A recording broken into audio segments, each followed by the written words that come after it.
নমস্কার বন্ধুরা, আমি শ্রাবণী। আমি চলে এসেছি আরও একটি রেসিপি নিয়ে। চলো রেসিপিটি তাহলে একবার দেখে নিই। আজকের রেসিপি ইলিশ মাছের ঝোল। আমরা কম বেশি প্রায় সকলেই ইলিশ মাছ খেতে বেশ ভালোবাসি। যারা ইলিশ মাছ খেতে ভালোবাসি তাদের যদি গরম গরম ভাতের সাথে এরকম একটা ইলিশ মাছের ঝোল থাকে তাহলে কিন্তু খাবারটা জমে যাবে। রান্নাটি প্রথম থেকে শেষ পর্যন্ত দেখার অনুরোধ রইল। আজকের এই রেসিপিটি বানানোর জন্য ইলিশ মাছ নিয়েছি। ইলিশ মাছকে ভালো করে ধুয়ে নিয়ে নুন ও হলুদ গুঁড়ো ভালো করে মাখিয়ে নিয়েছি। রান্নার শুরুতে গ্যাসে একটা ননস্টিক প্যানে সর্ষের তেল গরম করতে দিয়েছি ইলিশ মাছগুলো ভাজার জন্য। প্রথমে তেলটাকে ভালো করে গরম করে নিতে হবে। তেল গরম হয়ে গেলে একটা একটা করে ইলিশ মাছ দিয়ে আমি একটু ভেজে নেব।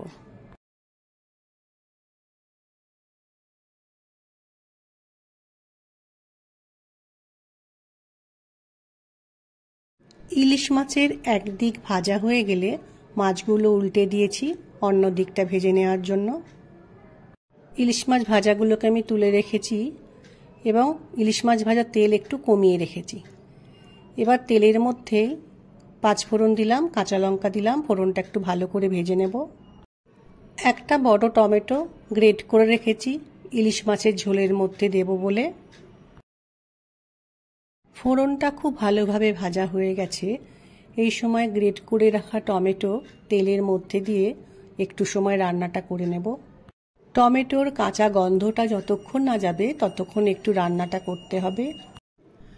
অল্প একটু আদা বেটে রেখেছি, আদা বাটাটা প্যানের মধ্যে দিয়ে একটু সময় রান্না করে নেব।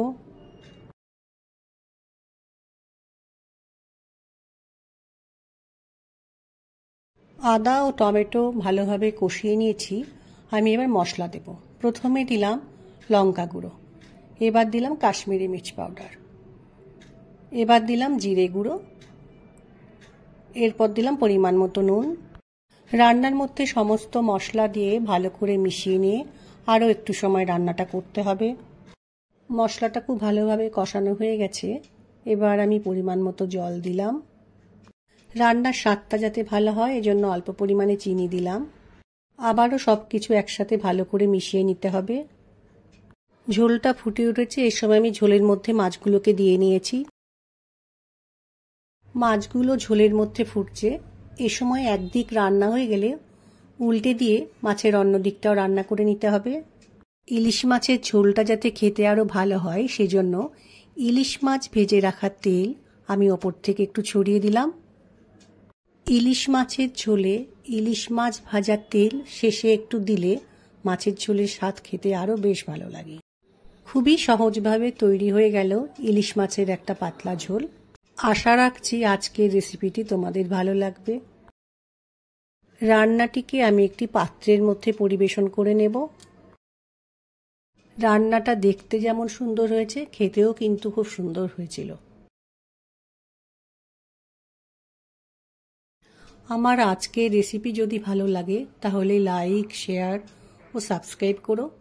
ভিডিওটি দেখার জন্য ধন্যবাদ। ভিডিওটি আজ এখানেই শেষ করছি। ফিরে আসছি আরও একটি রেসিপি নিয়ে।